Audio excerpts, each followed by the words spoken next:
수요일 저녁 예배 하나님 앞에 드리겠습니다.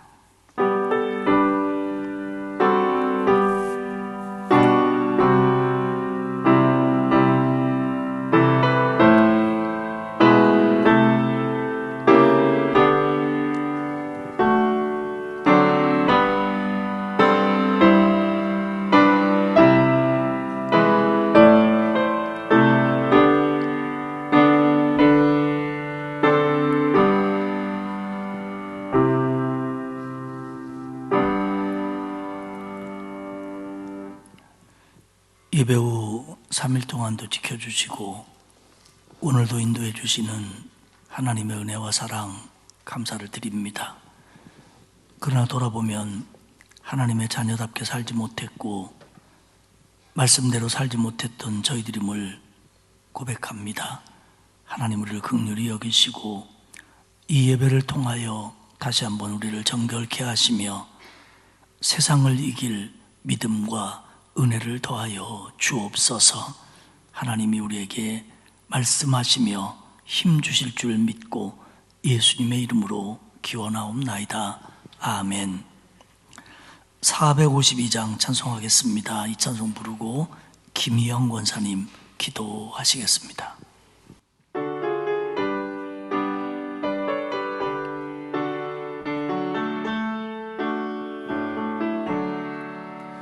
내 모든 소원 기도의 제목 예수님 닮기 원함이라. 예수님 형상 나 입기 위해 세상에 보았기 전에 예수님 닮기 내가 원하네. 날 구원하신 예수님을 내 마음속에 지금 고도사 주님의 영상 인치소서.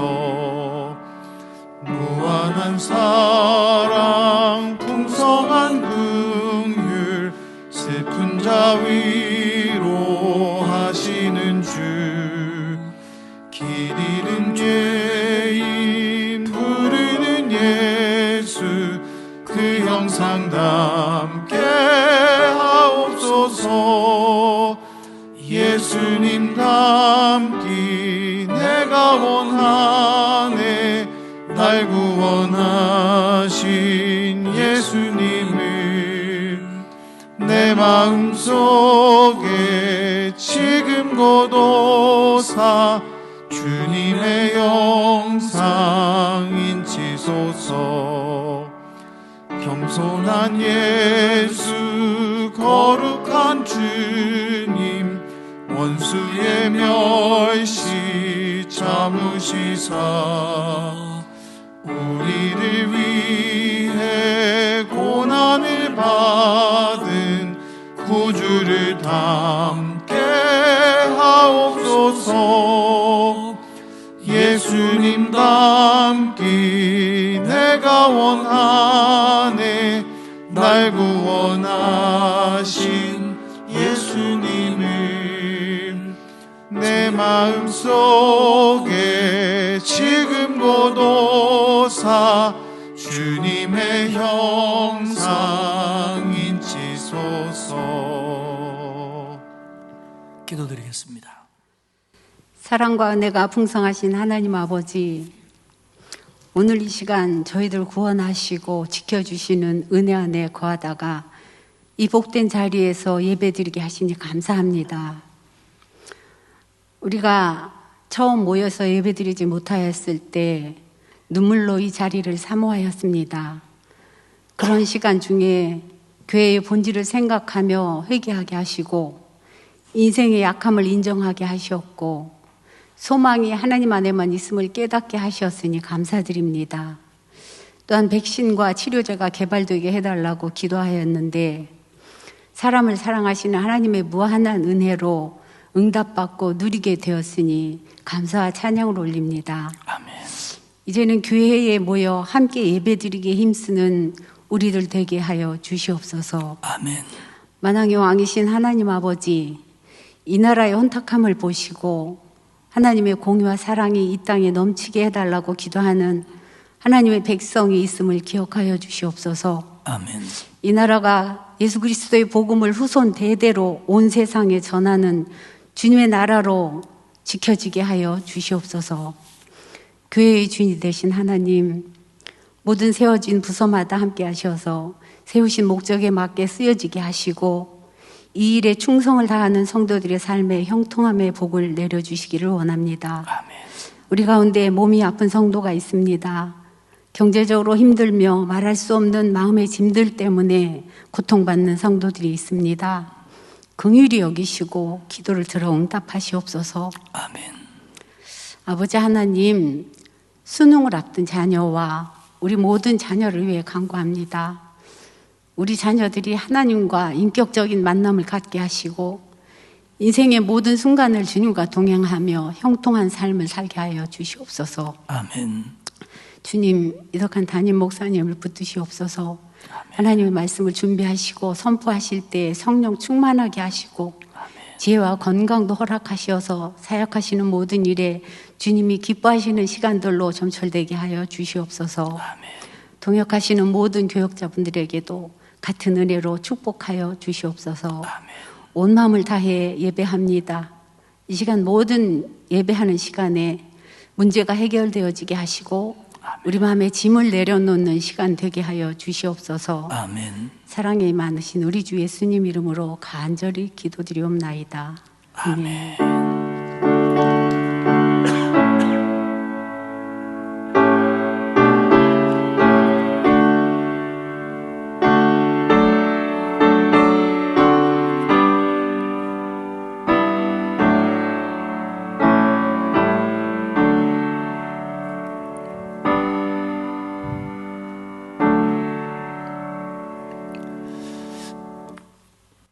금요일 11시에 온라인으로 긍예배를 계속 드리고 있습니다. 각 구역에서 많이 참여해 주시기 바라고요. 중등부 일일 수련회가 금요일 저녁 7시 반에 있습니다. 자녀들 독려하시고 참석해 주시고 또 기도해 주시기 바라고 홈페이지와 유튜브로도 실시간 드리려고 하고 있습니다. 기도해 주시기 바랍니다. 하나님의 말씀은 히브리서 2장입니다. 제가 가지고 있는 성경으로는 354페이지입니다. 히브리서 2장 1절에서 마지막 절 18절까지 한 절씩 교독하겠습니다. 그러므로 우리는 들은 것에 더욱 유념함으로 우리가 흘러 떠내려가지 않도록 함이 마땅하니라. 천사들을 통하여 하신 말씀이 견고하게 되어 모든 범죄함과 순종하지 아니함이 공정한 보응을 받았거든. 우리가 이같이 큰 구원을 등한히 여기면 어찌 그 보응을 피하리요. 이 구원은 처음에 주로 말씀하신 바요 들은 자들이 우리에게 확증한 바니 하나님도 표적들과 기사들과 여러 가지 능력과 및 자기의 뜻을 따라 성령이 나누어 주신 것으로서 그들과 함께 증언하셨느니라. 하나님이 우리가 말하는 바 장차 올 세상을 천사들에게 복종하게 하심이 아니니라. 그러나 누구인가가 어디에서 증언하여 이르되 사람이 무엇이기에 주께서 그를 생각하시며 인자가 무엇이기에 주께서 그를 돌보시나이까. 그를 잠시 동안 천사보다 못하게 하시며 영광과 존귀로 관을 씌우시며 만물을 그 발 아래 복종하게 하셨느니라 하였으니 만물로 그에게 복종하게 하셨은즉 복종하지 않은 것이 하나도 없어야 하겠으나 지금 우리가 만물이 아직 그에게 복종하고 있는 것을 보지 못하고 오직 우리가 천사들보다 잠시 동안 못하게 하심을 입은 자 곧 죽음의 고난을 받으심으로 말미암아 영광과 존귀로 관을 쓰신 예수를 보니 이를 행하심은 하나님의 은혜로 말미암아 모든 사람을 위하여 죽음을 맛보려 하심이라. 그러므로 만물이 그를 위하고 또한 그로 말미암은 이가 많은 아들들을 이끌어 영광에 들어가게 하시는 일에 그들의 구원의 창시자를 고난을 통하여 온전하게 하심이 합당하도다. 거룩하게 하시는 이와 거룩하게 함을 입은 자들이 다 한 근원에서 난지라. 그러므로 형제라 부르시기를 부끄러워하지 아니하시고 이르시되 내가 주의 이름을 내 형제들에게 선포하고 내가 주를 교회 중에서 찬송하리라 하셨으며 또다시 내가 그를 의지하리라 하시고 또다시 볼지어다 나와 및 하나님께서 내게 주신 자녀라 하셨으니 자녀들은 혈과 육에 속하였음에 그도 또한 같은 모양으로 혈과 육을 함께 지니심은 죽음을 통하여 죽음의 세력을 잡은 자 곧 마귀를 멸하시며 또 죽기를 무서워함으로 한평생 매어 종노릇하는 모든 자들을 놓아주려 하심이니 이는 확실히 천사들을 붙들어 주려 하심이 아니요 오직 아브라함의 자손을 붙들어 주려 하심이라. 그러므로 그가 범사의 형제들과 같이 되심이 마땅하도다. 이는 하나님의 일에 자비하고 신실한 대사장이 되어 백성의 죄를 속량하려 하심이라. 그가 시험을 받아 고난을 당하셨은즉 시험 받은 자들을 능히 도우실 수 있느니라. 아멘. 아멘. 히브리서의 목적은 예수 그리스도에 대한 믿음을 가졌다가 그 믿음이 흔들리고 있거나 혹은 이단이나 유대교의 공격으로 그 예수 그리스도의 절대성을 의심하고 있는 자들 혹은 그렇게 가능성이 있는 자들을 향하여 쓰여진 하나님의 말씀입니다. 그래서 히브리서의 전체 주제는 그리스도의 절대성, 그리스도의 우월성을 강조합니다. 그래서 지난주에 봤던 전장인 히브리서 1장에서는 천사보다 우월하신 그리스도에 대해서 이야기를 했습니다. 말씀드린 것처럼 오늘 예수 그리스도를 믿고 있는 저와 여러분에게 예수 그리스도가 천사보다 우월하다는 건 당연한 겁니다. 말할 거리도 안 됩니다. 하지만 당시 소아시아에 만연된 혼합주의에 의한 천사 숭배 사상도 있었고요. 그리고 그리스도의 절대성과 우월성을 부인하는 사람들이 유대인들이 그리스도는 그저 선지자 혹은 뭐 그 정도의 수준, 천사보다 낮은 수준이라고 그리스도인들을 흔들어 놓았기 때문에 이런 것들에 대한 분명한 정리와 또 분명한 믿음을 갖게 하기 위해서 히브리서가 쓰여졌습니다.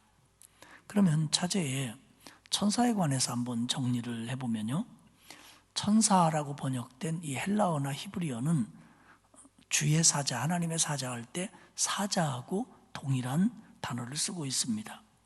구약에서 천사는 뭐 초자연적인 혹은 하늘에 속한 존재로 생각을 했고요. 천사들은 하나님의 대리자 혹은 하나님의 뜻을 인간에게 전하는 자들로 여겼습니다.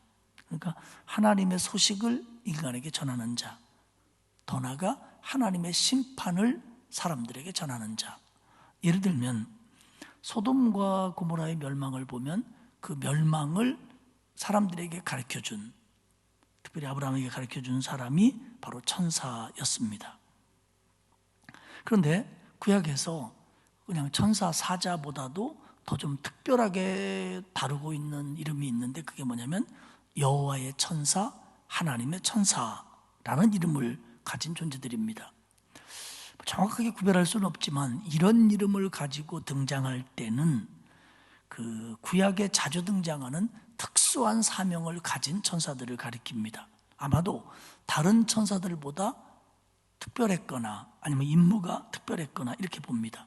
그래서 이 구약 성경에서 여호와의 천사, 하나님의 천사를 만나거나 접한 사람은 그들은 하나님을 보았다라고 말할 정도였습니다. 창세기 32장 24절 이하에 보면 야곱이 자기의 가족들을 건너보내고 형을 두려워하는 마음에 야복 나루에 혼자 남습니다. 그때 창세기 32장 24절에 보면 어떤 사람과 야곱은 밤이 새도록 씨름을 합니다. 근데 여기서 어떤 사람이라고 번역된 이 사람이 바로 천사입니다. 근데 그 씨름을 끝난 다음에 30절에 야곱이 말하기를 내가 하나님과 대면하여 보았으나 내 생명이 도전되었다, 그렇게 표현을 합니다. 그러니까 구약 성경에서 여호와의 천사, 하나님의 천사라는 이름으로 등장하는 자는 천사 중에서도 더 특별한 사명을 가지고 나타났던 그런 천사들로 보여집니다. 신약에서 천사는 신약 성경 속에서 약 200회 이상이 사용됩니다. 그런데 5분의 2 정도가 요한계시록에 사용이 되어져 있습니다. 그런데 신약에서 천사의 등장 혹은 천사에 관한 얘기는 대부분 그리스도의 생애, 그리스도의 교훈과 관계되어 있습니다. 예수님의 탄생, 예수님의 시험, 예수님의 기도, 예수님의 부활, 이런 쪽에 천사들의 역할이 많이 등장합니다. 그걸 뭐 예고한다든지 그때 함께 한다든지 뭐 이런 겁니다. 히브리서가 얘기하는 천사는 물론 뭐 구약과 신약의 천사의 통념 속에서 벗어나지는 않습니다. 하지만 히브리서가 강조하는 천사로는 뭐냐면 천사는 피조물이다. 그러므로 하나님과 그리스도에게 종속되어 있다. 그리고 일반적으로 천사는 하나님을 섬기고 하나님의 뜻에 따라 인간에게 보내심을 받은 자들이 천사다라고 히브리서는 이야기를 합니다. 오늘은 히브리서 2장에서는 그 구원자 예수 그리스도에 대해서 얘기를 합니다. 특별히 구원자 예수 그리스도의 성육신과 고난의 의미를 우리에게 얘기를 해 주는데요.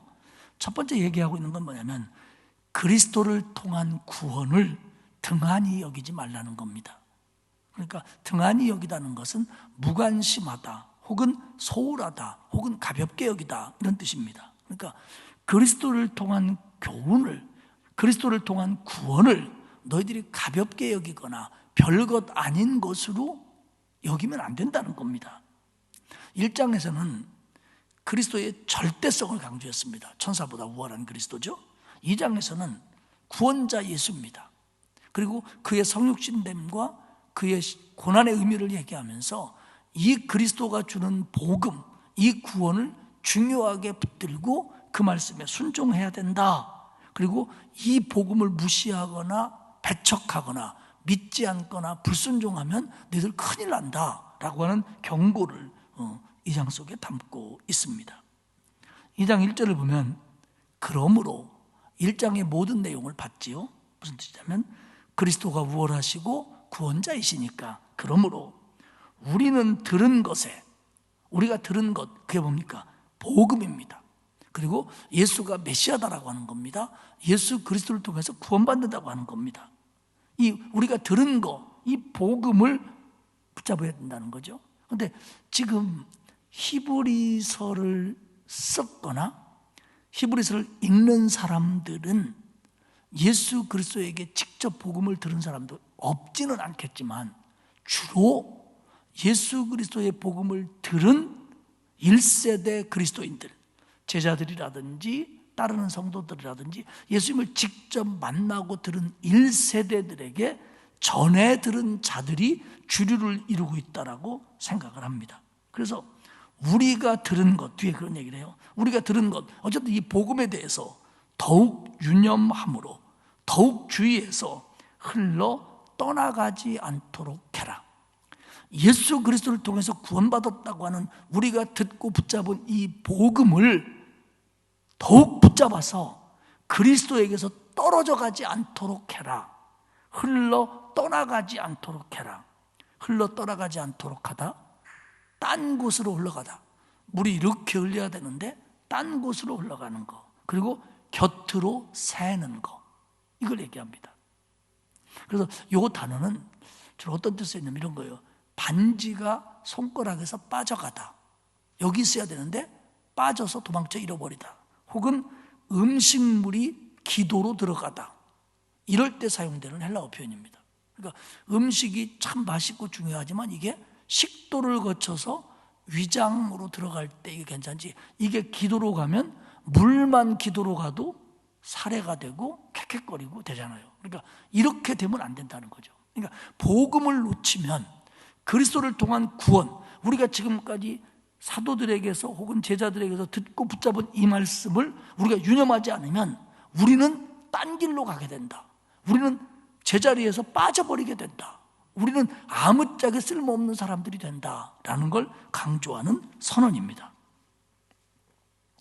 그러면서 2절에 뭐라고 하냐면 천사들을 통하여 하신 말씀이 견고하게 되어 모든 범죄와 순종하지 아니함이 공정한 보응을 받았거든. 굉장히 말을 좀 복잡하게 번역을 했는데 단어가 그러니까 그렇게 하죠. 얘기는 뭐냐면 천사들을 통해 하신 말씀도 불순종하면 범죄가 되어 보응을 받았다, 벌을 받았다. 그러니까 이 유대인들은요, 모세가 시내산에 가서 율법을 받을 때 그때 천사들이 도왔다라고 전설처럼 믿고 있어요. 그리고 때로는 천사들이 와서, 하나님의 사자들이 와서 사람들에게 말해준 걸 지키지 않았을 때 그들은 벌을 받았다는 거예요. 예를 들면 창세기 19장에 보면 하나님의 사자가 그 롯의 가정에 가서 소돔과 고모라가 망할 거다 이제, 그러니까 너희들은 돌아보지 말고 들에 머물지 말고 산으로 가라, 이렇게 얘기를 합니다. 이게 천사를 통해서 하신 말씀이에요. 근데 이 말씀을 누가 어기죠? 롯의 여pon네가, 롯의 아내가 어깁니다. 그래갖고 뒤를 돌아보다가 소금 기둥이 돼버리죠. 이런 얘기들이에요.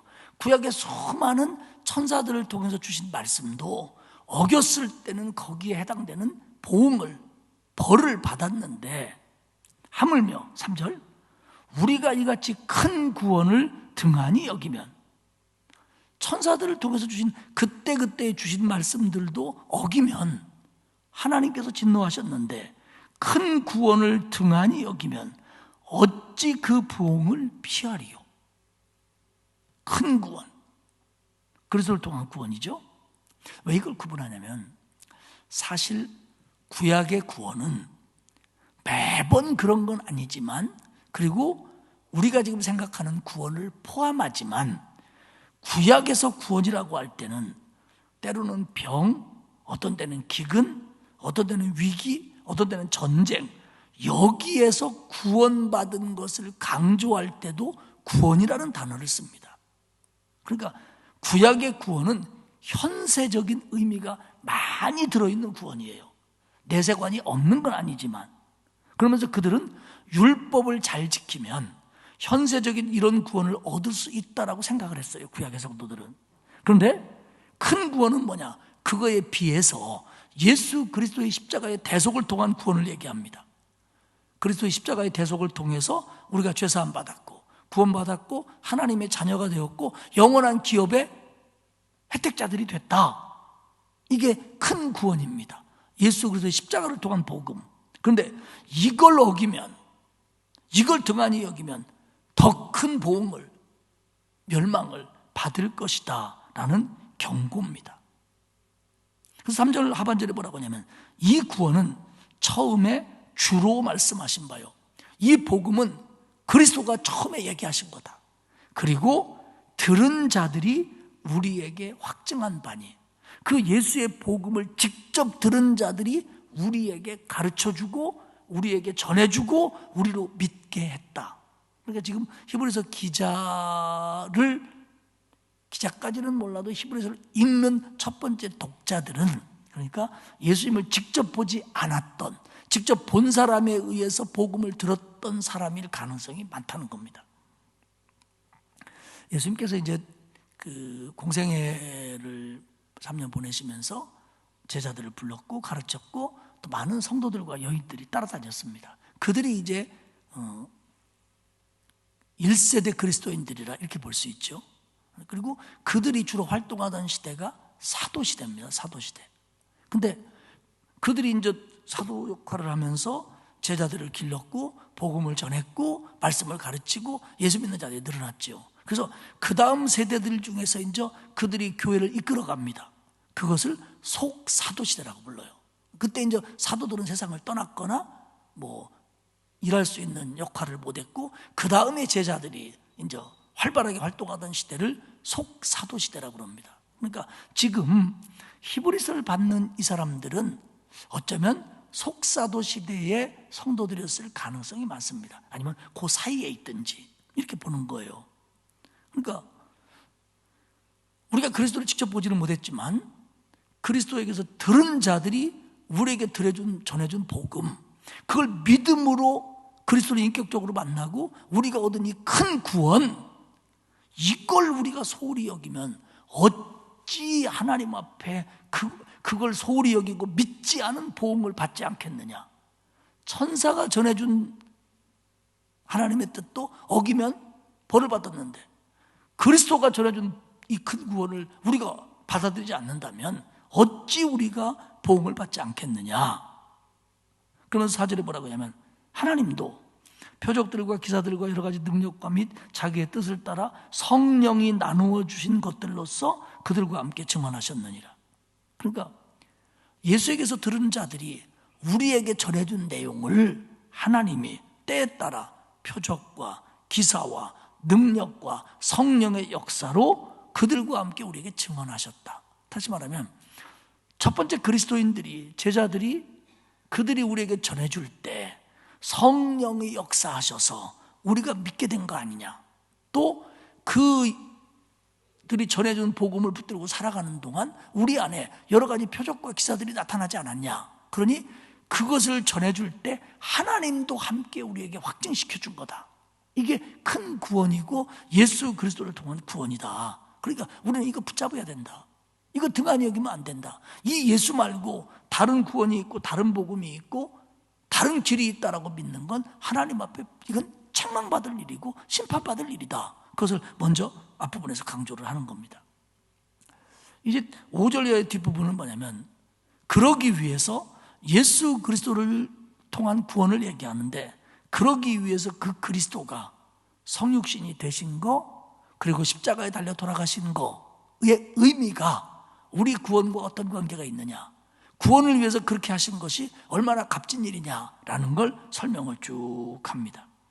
그러니까 예수 그리스도를 통한 구원을 얘기하자면 여러 가지 얘기를 할 수 있지만 두 가지 꼭 빠져서 안 되는 게 있습니다. 그게 뭐냐면 하나님이신 예수 그리스도가 사람이 되어 오신 거, 그 다음에 그 예수 그리스도가 우리의 짐을 지시고 돌아가신 거, 가운데 과정을 다 빼도 이 두 가지는 뺄 수가 없는 거예요. 그러니까 예수를 믿으면 구원받는다고 하는 것이 설명되고 정립되고 믿어지려면 예수 그리스도가 인간이 되어 오셨다는 거와 예수 그리스도가 십자가에 달려 죽으셨다는 거, 이 두 가지 사실은 다른 건 다 빼도 뺄 수가 없다는 거죠. 그렇기 때문에 히브리서 기자는 오늘 2장에서 예수 그리스도의 구원을 얘기하면서 강조하는 게 두 가지입니다. 하나는 성육신, 예수 그리스도가 사람이 되어 오셨다는 거, 하나는 그 예수가 우리의 고난을 대신하여 십자가에 달려 죽었다는 거, 이걸 강조합니다. 그러면서 사람이 되셔야만 했기 때문에 그 인간이 되어 있는 동안은 우리가 볼 때는 천사보다 못한 존재처럼 보였다. 그러니까 지금 사람들이 예수 그리스도가 천사보다 못하다고 하는 것은 예수 그리스도가 인간이 되어 이 땅에 오셨을 때는 천사보다 못한 존재처럼 보였다는 거예요. 7절을 볼까요? 시편을 인용해서 얘기합니다. 그리스도를 잠시 동안 천사보다 못하게 하시며 결국은 영광과 존귀로 관을 씌우시며 만물을 그 발 아래 복종하게 하셨느니라. 그러니까 시편 8편의 인용인데요, 천사보다 못하게 하셨다. 그러니까 인간이 되셔서 굴욕을 당한 거예요. 인간이 되셔서 춥고 더웠고 목마르고 배고프셨고 또 채찍에 맞으셨고 십자가에 달려 죽으셨다. 그러니까 이건 인간의 모습이고 천사보다 못한 모습이라는 거예요. 그런데 7절 하반절에 보면 영광과 존귀로 관을 씌우셨다. 그런데 결국 예수 그리스도는 천사보다 못한 존재가 아니라는 걸 하나님이 보여주셨다. 8절 만물을 그 발 아래 복종하게 하셨느니라. 만물을 천사의 발 앞에 복종하게는 안 하시지만 하나님의 아들 예수 그리스도의 발 아래에는 만물을 복종하게 하셨다. 그러니까 그분이 인간으로 오셨다고 할지라도 우리가 눈으로 보기에 곧대 열등한 것처럼 천사보다 낮은 존재처럼 보인 것뿐이다. 그러나 그분은 사실 이 땅에 계실 때도 천사보다 낮은 존재는 아니었다. 이게 예수 그리스도의 실제의 모습이다라는 걸 강조를 합니다. 그리고 9절 중반절에 얘기해요. 죽음의 고난 받으심으로 말미암아 영광과 존귀로 관을 쓰신 예수를 보니 이를 행하심은 하나님의 은혜로 말미암아 모든 사람을 위하여 죽음을 맛보려 하십니다. 여기서 강조하는 게 뭐냐면, 첫째는 그 8절과 9절에서 강조하는 게 뭐냐면 예수님은 인간이 되셨다는 겁니다. 예수님 인간이 되셨다. 두 번째, 예수님은 인간으로서 고난과 죽음을 당했다. 세 번째, 예수님은 고난 후에 영광과 존귀로 관을 씌우셔서 그분이 그리스도임을 증명했다. 이걸 강조하는 겁니다. 우리가 믿는 거죠. 예수님은 인간이 되셨다. 인간이 돼서 고난과 십자가를 지셨다. 그리고 십자가에 죽으셨지만 하나님께서 존귀와 영광의 관을 씌우셔서 우리의 구세주로서의 모습을 나타내게 하셨다. 이겁니다. 근데요, 죽음을 맛보려 하십니다. 우리가 이제 맛보다라는 게 두 가지 의미가 있습니다. 살짝 찍어 먹는 것도 맛보는 거고요. 너 오늘 한번 맛 좀 볼 테요? 이거는 살짝 때릴 자세가 아니에요. 반쯤 죽이려고 하는 거죠. 그러니까 죽음을 맛보셨다라고 하는 의미는 그냥 죽음을 슬쩍 맛보셨다라는 의미가 아니라 죽음이라고 하는 외적 사실보다 죽음이 갖는 고통, 그 맛을 정말 보셨다는 겁니다. 맛 좀 본 거예요. 그러니까 죽음을 진짜로 당했다는 거예요. 죽음을 당했다고는 겉모습이 아니라 죽음이 주는 고통, 죽음이 주는 두려움, 죽음이 주는 절망을 예수 그리스도는 그대로 당했다는 거예요. 이게 뭐냐면 죽음을 맛봤다는 거예요. 왜? 우리가 당할 걸 주님이 당해줘야 버리니까. 우리는 죽을 때 이렇게 고통스러운데 예수님은 나를 대신해서 죽으신다고 하면서 이까 뭐 그렇게 돌아가시면 이게 내 걸 대신하는 게 아니잖아요. 내가 받는 것만큼 받아야 대신이죠. 아니, 그 사람 빚이 얼마야? 내가 갚아줄게. 그러면 빚진 대로 갚아줘야지. 500만 원 빚졌는데요? 그래? 5만 원만 받아. 됐지? 이건 빚을 갚는 게 아니에요. 죽음의 맛이 500만 원짜리 고통이라면 주님은 그 고통을 당해야 내 걸 당한 거예요. 그 얘기입니다. 지금 이게 죽음을 맛보셨다. 죽음이 얼마나 쓰린 맛인지, 아픈 맛인지, 슬픈 맛인지 주님은 그걸 다 느끼셨다는 겁니다. 그러니까 이게 이렇게 해서 이루어진 구원이 큰 구원이라는 거예요. 크리소스톰이라고 하는 신학자는 이 부분을 얘기하면서 이렇게 얘기합니다. 의사는 병자를 위한 음식을 굳이 자신이 먹을 이유가 없다. 그러나 환자가 안심하고 먹게 하기 위해서 의사가 먼저 먹는다. 죽음을 맛보실 이유가 없는 예수 그리스도가 인간들로 하여금 믿음을 갖고 용감하게 죽음을 대면할 수 있도록 격려하기 위하여 죽음을 당하셨다. 무슨 얘기냐면 이거예요. 예수님이 십자가에 달려 돌아가시고 부활하심으로 말미암아 우리 모두가 죽음이 끝이 아니구나 라는 걸 알게 하기 위해서 돌아가셨다는 거예요. 나를 봐라. 내가 너희들 위해서 대신 죽는다. 너희들도 죽을 거다. 그러나 구원이 있다. 부활이 있다. 이걸 보여주시려고, 그렇게 믿음을 갖고 하나님 앞으로 돌아오게 하시려고 예수 그리스도가 십자가를 지셨다는 거예요. 크리소스톰은 이 부분의 말씀을 그렇게 해석을 합니다. 그럼 10절 얘기는 뭐냐면 예수 그리스도의 십자가의 죽으심은 귀한 죽음이다. 거기에는 하나님의 뜻이 들어있다는 거예요. 유대인들의 생각 속에는요, 메시아는 다윗의 자손입니다. 예수 그리스도가 다윗의 자손 맞죠? 근데 그들이 얘기하는 다윗의 자손이라는 건 다윗과 같은 사람이에요. 그러면 다윗과 같은 사람이 뭡니까? 이스라엘 역사 속에서 가장 강력한 나라와 가장 넓은 영토와 가장 큰 높음으로 이스라엘을 만들어 놓은 왕이 다윗이에요. 그렇기 때문에 적어도 유대인들의 개념에서 고난받는 메시아는 없습니다. 다윗의 왕은 이겨야 되고 늘 군림해야 되고 우리에게 좋은 것만 줘야지 고난받는 다윗의 왕은 없는 거예요. 그건 가짜인 거예요. 구세주는, 메시아는 늘 이기는 분이고 늘 물리치는 분이고 늘 우리를 높여주는 분이지, 우리 보러 고난해라, 십자가의 길을 걸어라 이런 얘기하는 메시아는 유대인의 개념 속에는 없는 거예요.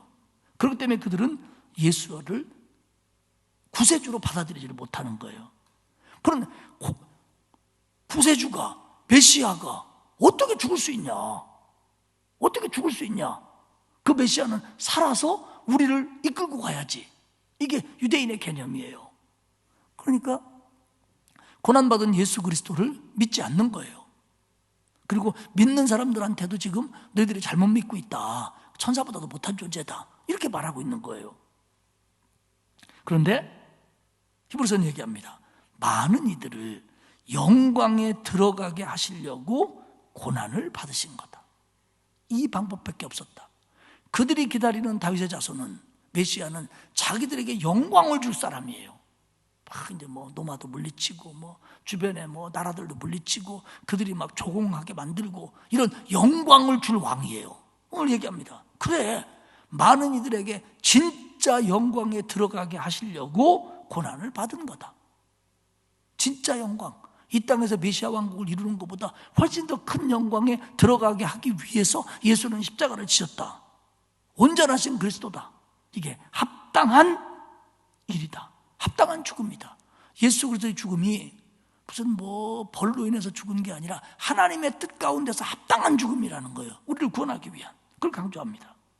11절에 말하기를 거룩하게 하시는 이와 그리스도와 거룩함을 입은 자들, 우리들이 다 한 근원에서 난지라. 한 가족이다. 다 하나님의 가족이다.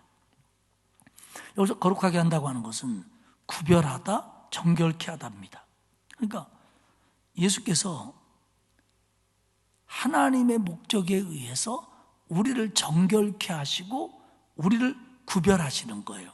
이게 뭐냐면 구원이고 성화입니다. 구원은 예수를 믿음으로 얻는 것, 중생, 신생, 칭의, 양자.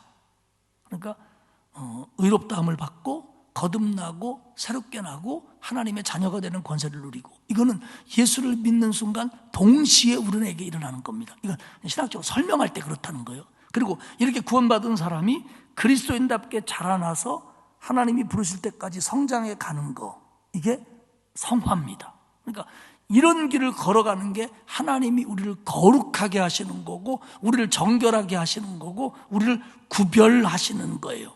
그러나 우리가 구원받고 이 길에 들어섰다고 해도 우리가 죄가 없다는 뜻은 아닙니다. 죄가 없다는 뜻은 아닙니다.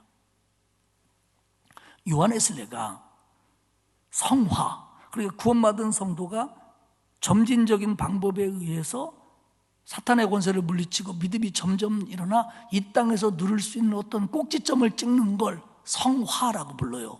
그런데 이것도 동기의 순수함에 있어서의 기독자 완전이지 거기서 모든 것들에게 대해서 무음해지는 완전은 아니라고 요한에서도 설명을 합니다. 다시 말하면 구원받은 성도는 하나님 나라 가서 천국에서 영화의 몸을 입을 때까지는 죄성이 있어요.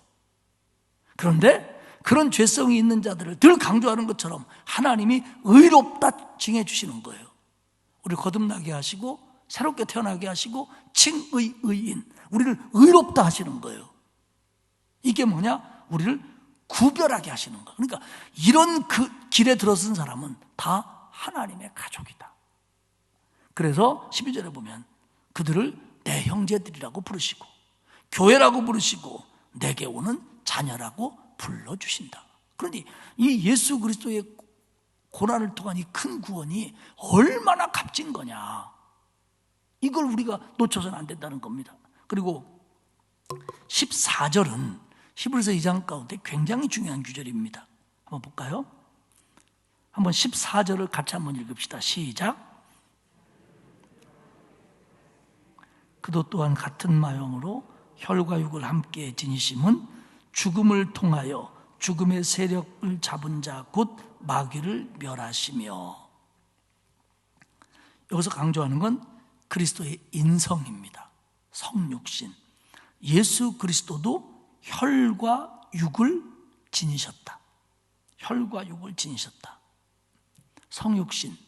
예수 그리스도가 인간이 되어 혈과 육을 지니신 것은 하나님의 자녀들과 똑같아지려고 하는, 형제가 되려고 하는 구체적인 방법입니다. 이 말의 의미는 예수님이 진짜 사람이었다는 거예요. 이 땅에 온 동안은. 하나님의 아들이시며 사람이고 사람이며 그리스도였습니다. 그렇기 때문에 예수 그리스도가 부활승천한 다음에 예수의 제자들과 그들을 이은 속사도들과 그의 제자들 이거 가지고 무지하게 헷갈렸어요. 예수 그리스도가 사람이냐, 예수 그리스도가 하나님이냐. 그러면 반쪽은 하나님이고 반쪽은 인간이냐, 아니면 인간 50% 하나님 50%냐, 예수 그리스도의 정체는 뭐냐. 이거 가지고 이단도 나오고 에큐메니컬 공의회에서 얼마나 논란을 했는지 몰라요. 그 뭐냐면 예수 그리스도는 한 인격체 속에 인성과 신성이 동시에 존재하는데 반반이 아니라 완전한 인간이며 완전한 하나님이었다. 이게 예수 그리스도에 관한 교회가 가지고 있는 전통적인 기독론입니다. 이게 말이 참 어렵고요. 여기서 조금 변형시켜도 그거 같은 뜻인 것처럼 착각이 돼요. 그렇기 때문에 여기서 많은 이단들이 생겨났는데, 예수 그리스도는 이 땅에 있는 동안도 한 인격체 속에 100%의 인간과 100%의 하나님을 갖고 있었다는 거예요. 그래서 인간으로서 고통을 당했지만 하나님의 능력도 행한 거죠. 신성과 인성이 반씩 있었던 게 아니라 100% 있었다는 거죠. 이게 우리가 믿고 있는 기독론입니다. 그런데 인간처럼 보여줄 수 있는 인간은 없습니다. 다시 말하면 사람처럼 보여지는 사람은 없어요. 사람이면 사람이고 아니면 아니죠. 또 사람과 비슷한 존재가 되어가지고는 사람의 필요와 문제를 해결할 수 없습니다. 다시 말하면 예수 그리스도가 어떤 이단들의 주장처럼 사람처럼 보인 분이다? 이 땅에는 사람처럼 보일 수 있는 존재가 없어요. 사람은 사람일 뿐이에요. 또 완전한 사람이 되지 않으면 인간의 죄를 담당할 수 없어요. 그러니까 사람 비슷하게 와가지고는 인간의 죄를 감당할 수 없다는 거예요. 결국 뭐냐면 예수 그리스도는 완전한 사람이라는 거예요. 근데 그는 죽으셨다는 겁니다. 왜 죽었냐? 보면 죽음을 통하여 14절 하반절에 보면 죽음의 세력 잡은 자 곧 마귀를 멸하시며, 마귀의 특징이 뭐냐면, 마귀가 하는 사명이 뭐냐면 죄짓게 하는 거예요. 그러면 죄를 지은 자는 어떻게 되느냐? 멸망받는 거예요. 예수님 없으면. 그러니까 마귀는 그게 지 사명이야. 그런데 예수 그리스도가 오심으로 마귀가 죄를 짓게 한 자들도 예수 믿고 회개하면 구원받게 하시는 거예요. 그러니까 마귀는 살아있지만 지금 죽은 거나 다름없어요. 그리고 마지막 때 심판받습니다. 그러니까 마귀가 죄로 인해서 아무리 사람을 죽이려고 해도 예수 그리스도가 십자가에 달려 죽으심으로 말미암아 예수를 믿는 자들은 구원받는 거예요. 그러니까 마귀는 살아도 산 게 아니에요 지금. 그래서 그 표현이 뭐냐면 죽음의 세력 잡은 자 곧 마귀를 멸하시며, 이런 뜻입니다. 마귀가 우리를 어떻게 못합니다. 마귀는 우리를 죄짓게 해서 우리를 멸망시키는 게 일이에요.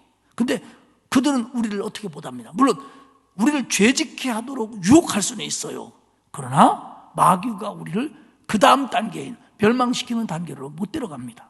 왜냐하면 우리는 예수 믿고 구원받은 자들이기 때문에, 우리에게 은혜가 있기 때문에 우리가 죄를 지어도 하나님의 은혜 가운데 회개한다면 우리는 그 구원을 유지할 수 있기 때문에 마귀가 우리를 죽이지 못해요. 그러므로 마귀는 내에 대해서 살았으나 산 자가 아니야. 그것들은 껍데기예요. 물론 지금도 마귀가 역사합니다. 그러냐면 잠정적인 중간시대를 살고 있기 때문이고, 사탄도 직간에는 아직 예수 안 믿는 자들에게 기능을 발휘하려고 하고 있어요. 그러나 무슨 일이 있어도 저와 여러분은 멸망시킬 수 없다는 걸 믿으시기를 축복합니다. 그러니까 예수님이 사람이 되어서 완전하게 죽으심으로 우리의 죄를 감당하시고 우리를 구원했기 때문에 마귀가 뭐 껄쩍지근하게 어떻게 한다고 그래서 그거 갖고 우리가 넘어질 문제가 아니라는 거예요. 그러면서 2절에 또 두 번째는 무슨 얘기냐면 예수 그리스도 인간이 되셔갖고 완전히 죽음을 당한 이유는 뭐냐면 우리로 하여금 죽음을 두려워하지 않게 하기 때문이라는 거예요. 15절에 보면 또 죽기를 무서워함으로 한평생 매여 종노릇하는 모든 자들을 놓아주려 하심이니. 예수 믿고 구원받지 못한 사람들은 한평생 죽음의 두려움에 매여 죽음의 종노릇하는 자들이라는 겁니다. 세상에서 제일 사람들이 두려워하는 게 죽음이에요. 그러니까 그 뭐요? 2판 4판으로 대드는 사람하고는 죽기를 각오하고 대드는 사람하고 싸움하면 진다잖아요. 그러니까 막 죄송합니다. 100살 먹은 분하고 30살 먹은 사람하고 싸우면 100살이 이긴대요. 왜냐면 2판 4판이거든. 이렇게 죽으나 저렇게 죽으나 뭐 이러니까. 그러니까 이게 죽기를 두려워하지 않는 사람이 제일 무서워요. 저희들 학교 다닐 때요, 정말로 조그마한 친구가 하나 있었어요. 성질이 아주 더러웠어요. 조그마하니까 힘도 없어요. 키도 작아요. 그런데 다 걔를 두려워해요. 왜냐면 싸우잖아요. 막 학교 끝나고 운동장에서 싸웁니다, 막 둘이. 그럼 우리는 다 구경하죠. 세상에서 제일 재밌는 게 쌍구경이에요. 근데 그러면 이제 그때는 코피 나거나 막 울거나 그러면 지잖아요.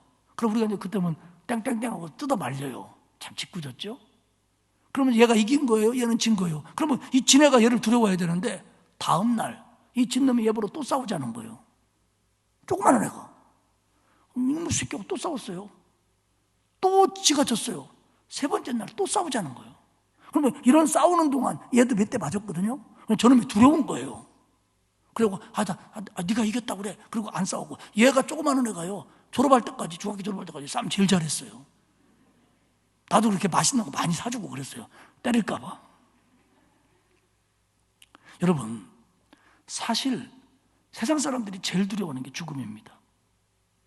그런데 예수 그리스도가 오신 후에도 죽는 일은 여전합니다. 그런데 우리도 죽습니다. 그런데 예수 그리스도가 우리를 위해서 돌아가신 이유는 뭐냐? 죽음을 두려워하지 않기 위해서 우리의 죄를 담당하시고 돌아가셨다는 겁니다. 저와 여러분은 반드시 죽을 겁니다. 우리 안에 우리가 살아있는 동안 주님이 오시지 않는다면 우리는 죽을 겁니다. 그런데 우리는 멸망받지는 않아요. 그렇기 때문에 죽음을 두려워할 필요는 없다는 거예요. 물론 우리가 죽음을 싫어할 수는 있어요. 죽음으로 가는 길이 고통스럽다는 것도 알고 그게 얼마나 이별인가도 알고 그리고 우리의 믿음도 좀 약하기 때문에 죽음이 싫을 수는 있어요. 여기 지금 죽음이 두렵지 않은 사람 손 들어보세요. 그러면 오늘 설교 듣고 죽음이 두렵지 않습니다. 그러면 죽으시죠? 그러면 가면서 막 목사가 말이야 인격도 없는 놈 이럴 거야 막. 여러분, 죽음을 우리가 믿음이 약하고 아직도 세상에 대한 많은 미련들을 우리가 가지고 있기 때문에 바울처럼 나는 차라리 여기 사는 것보다 얼른 하나님 앞에 가는 게 좋은데 내가 너희들 때문에 여기 있는 거다 이런 생각 저도 못 가져요. 아직 솔직히 죽음이 싫어요. 아직도. 왜냐하면 죽음을 가는 아픔을 알고 거기에 대한 어떤 슬픔도 알고 헤어짐도 알기 때문에 나중에 만날 거지만, 그러나 죽음이 싫을 수는 있어요. 여러분 분명히 정리하세요. 죽음이 싫을 수 있어요. 그러나 죽음을 두려워하는 건 믿음은 아닙니다. 왜냐하면 두려워할 이유는 없어요. 왜? 죽음이 주는 두려움은 예수 그리스도가 제거하셨어요. 그러니까 죽음을 무서워하지 않게 하기 위해서, 죽음을 두려워하며 한평생 죽음에게 쩔쩔매며 사는 사람들에게 그 종노릇을 놓아주시려고, 죽음으로부터 자유롭게 해주시려고 예수 그리스도가 사람이 되어 내 죄를 담당하시고 죽으셨다는 거예요. 이게 큰 구원이라는 거예요. 그러면서 신학적인 순서는 아니지만 17절과 18절 계속은 뭐냐면, 예수 그리스도가 사람이 되신 이유는 우리의 진정한 대제사장이 되어 우리의 죄를 속량하기 위해서 오셨다는 거예요. 지금 히브리서를 읽는 사람들은 구약에 대해서 굉장히 화난 사람들입니다.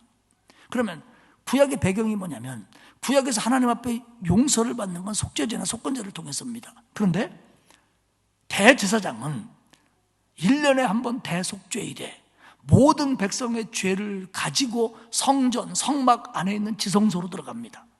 모든 죄를 다 가지고. 그날 지난 1년 동안에 자기 모든 백성의 죄를 회개하는 거예요. 근데 거기 규정이 있는데 그 규정을 잘못 지키면 대제사장이 그 안에서 죽었어요. 그래서 대제사장이 다리다가 끈을 묶고 끈이 지성소에서 성소까지 연결되도록 하고 들어갔어요. 왜냐하면 죽으면 누가 딴 사람이 들어서 건드리고 들어가면 그 사람도 죽으니까 만약에 죽으면 끈으로 끌어내라고, 성소에서. 그럴 정도로 분위기가 살벌했습니다.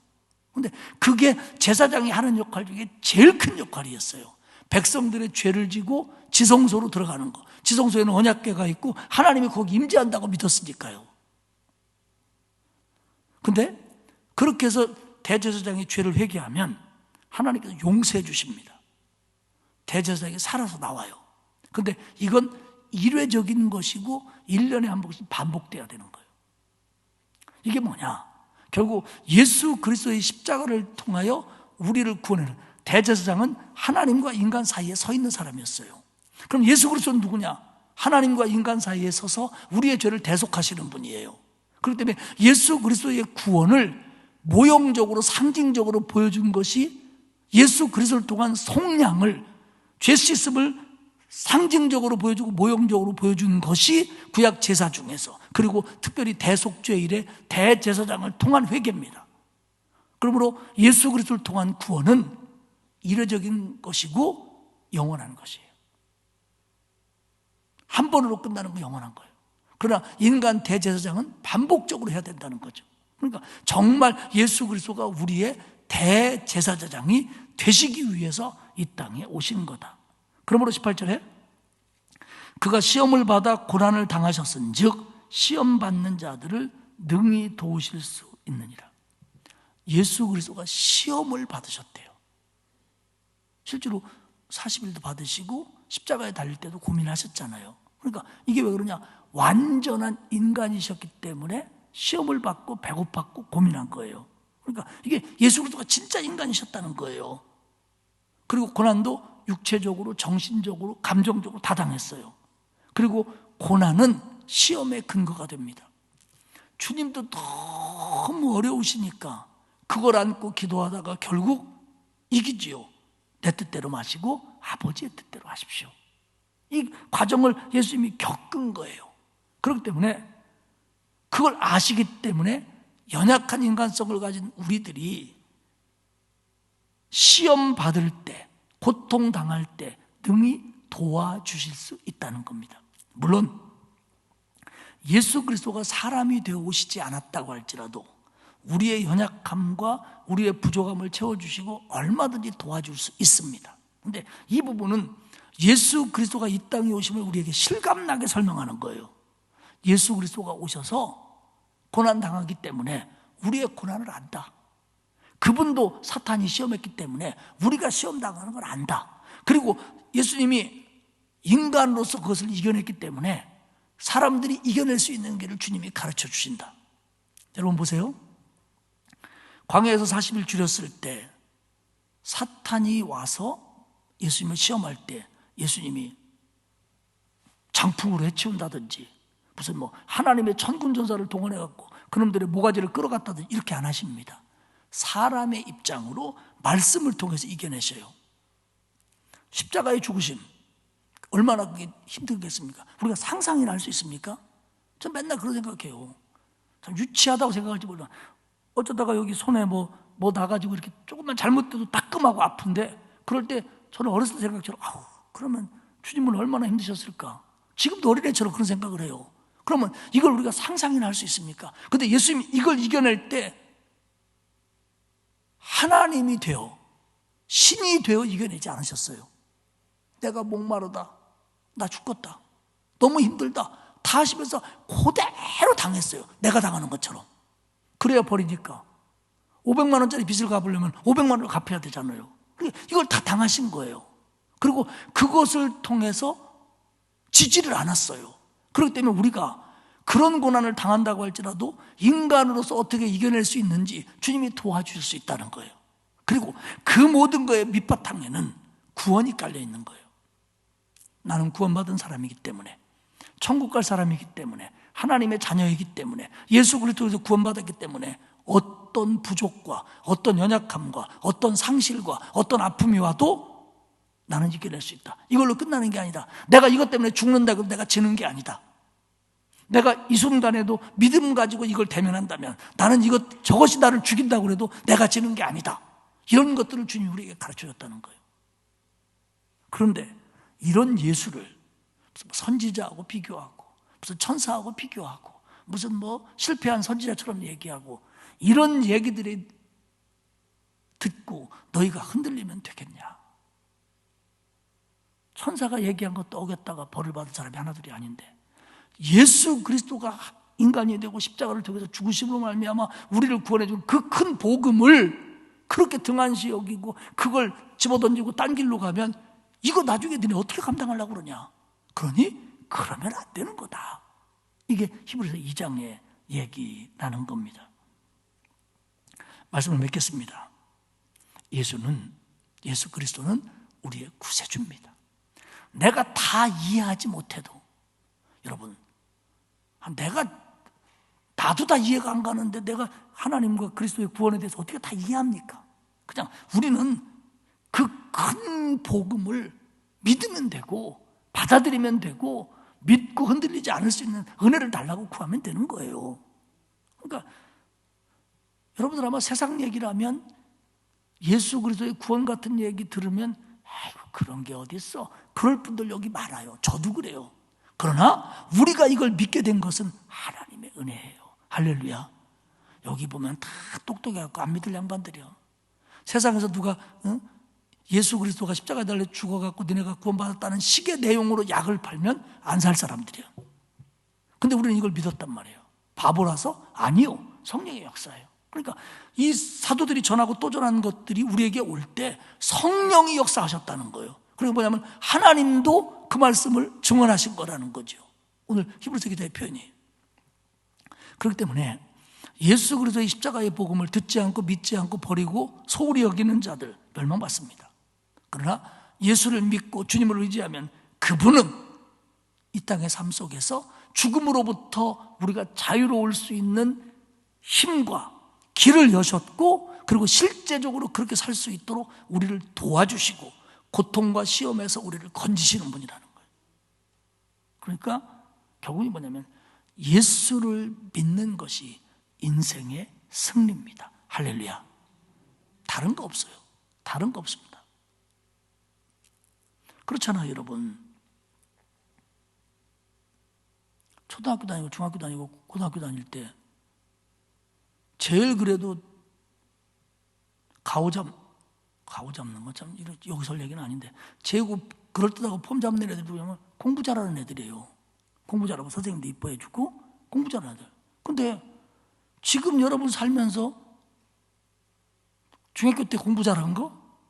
여기 누가 물어보면 다 1등 들어갔다고 그러잖아요. 중학교 때 공부 잘한 게 지금 무슨 소용이 있어요? 지금은 한 60 넘어 70 되면 뭐가 부러울까요? 30살 때는 신랑 잘생긴 것도 부러웠어요. 아이고, 부인 이쁜 여자 얻은 것도 부러웠어요. 근데 지금 60대고 70대 가지고 아이고 저 사람은 신랑이 잘생겨서 좋겠네 이렇게 생각하는 여자는 정신 나간 여자예요.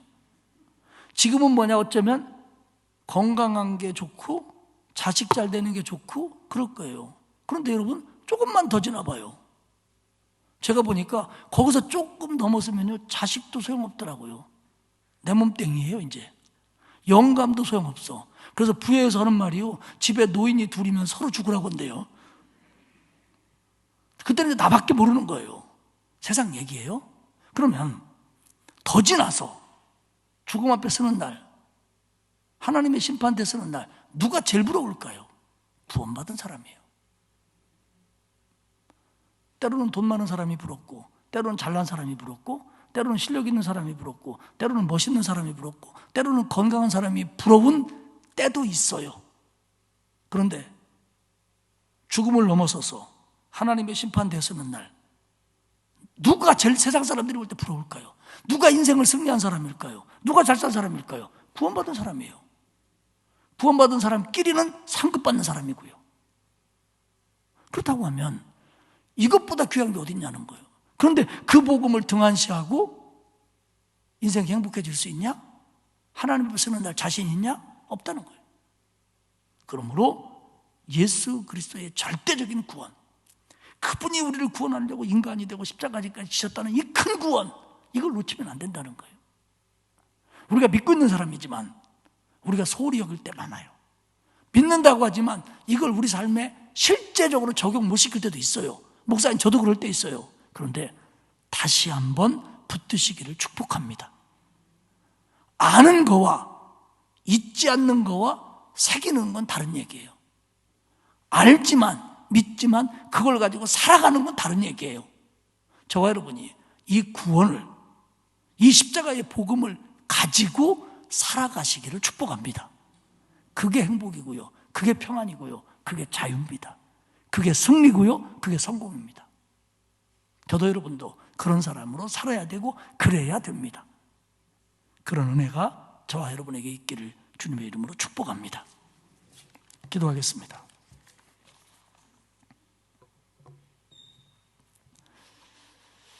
하나님 아버지, 고맙습니다.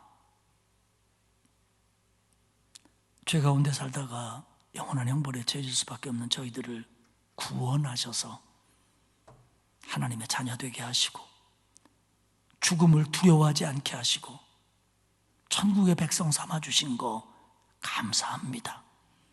이 큰 구원을 놓치지 말게 하시고, 그리고 그 큰 구원을 받은 자답게 살 수 있도록 믿음 더하여 주옵소서.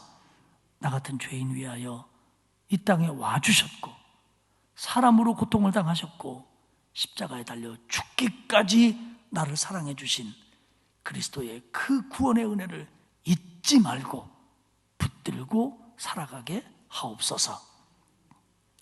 감사드리며 예수님의 이름으로 기도합니다. 아멘. 457장 찬송하겠습니다.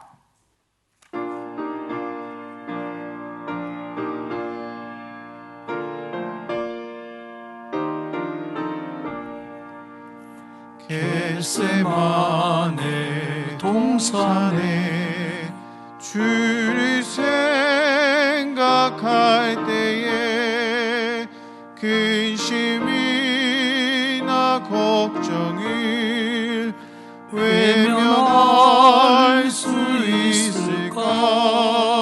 나를 항상 버리고 주를 따라가리라. 빌라도의 뜰에선 주를 생각할 때에 수치됨과 아픈 것 못 견딜 수 있을까? 길이 참고 묵묵히 주를 따라가리라. 갈보리산 올라가 주를 생각할 때에 나의 받는 괴로움을 비교할 수 없으리. 십자가를 지고서 주를 따라가리라. 무덤에서 부활한 주를 생각할 때에 환난이나 죽음도 두려울 것 없으리. 승전가를 부르며 주를 따라가리라.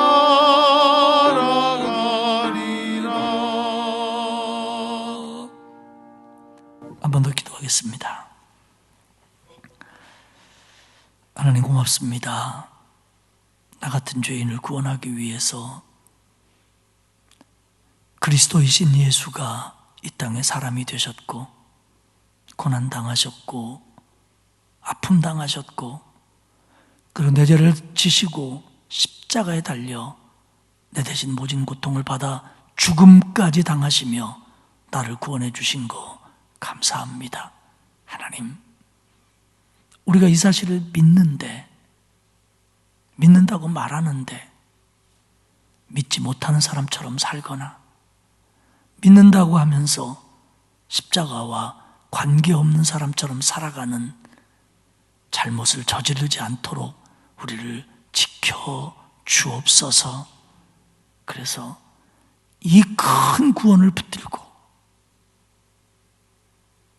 험한 세상이지만 믿음으로 승리하고 시험과 환난이 있지만 믿음으로 이겨내고 내가 약하기에 주님 손목 붙잡고 주님이 부르시는 그날까지 승리로운 삶을 살아갈 수 있도록 하나님 우리에게 은혜와 힘을 더하여 주옵소서. 하나님, 우리 믿음 적습니다. 약합니다. 긍휼히 여기시고 큰 믿음 주옵소서. 남은 한 주간도 믿음으로 살게 하시고 믿음으로 살아가는 주의 백성들을 눈동자와 같이 지켜주시며 코로나로부터 보호해 주시고 여러 가지 아픔과 무거운 짐으로부터 응답하여 주옵소서. 수능을 앞두고 준비한 우리의 자녀들이 있습니다. 하나님 도와주시어서 담대하게 하시고 평안하게 하시고 지혜롭게 하옵소서. 경제적인 어려움 당하는 성도들을 북돋아 주시고 많은 자녀들에게 날마다 새 힘을 주옵소서. 이 저녁에 귀한 예물 바치는 손길을 기억하셔서 감사한 마음 위에 복을 주시고 십자가에 군병되어서 흔들리지 않을 수 있도록 영육간의 은혜를 부어 주옵소서. 돌아가는 발걸음도 지켜주실 줄 믿고 우리 주님 예수 귀하신 이름으로 기도하옵나이다. 아멘. 하늘에 계신 우리 아버지, 아버지의 이름을 거룩하게 하시며 아버지의 나라가 오게 하시며 아버지의 뜻이 하늘에서와 같이 땅에서도 이루어지게 하소서. 오늘 우리에게 일용할 양식을 주시고 우리가 우리에게 잘못한 사람을 용서하여 준 것 같이 우리 죄를 용서하여 시험에 빠지지 않게 하시고 악에서 구하소서. 나라와 권능과 영광이 영원히 아버지의 것입니다. 아멘.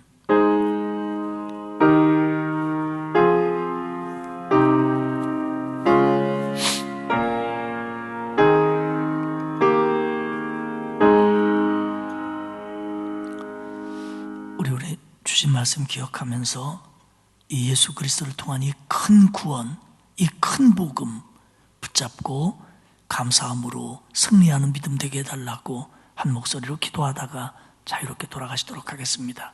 함께 기도합니다.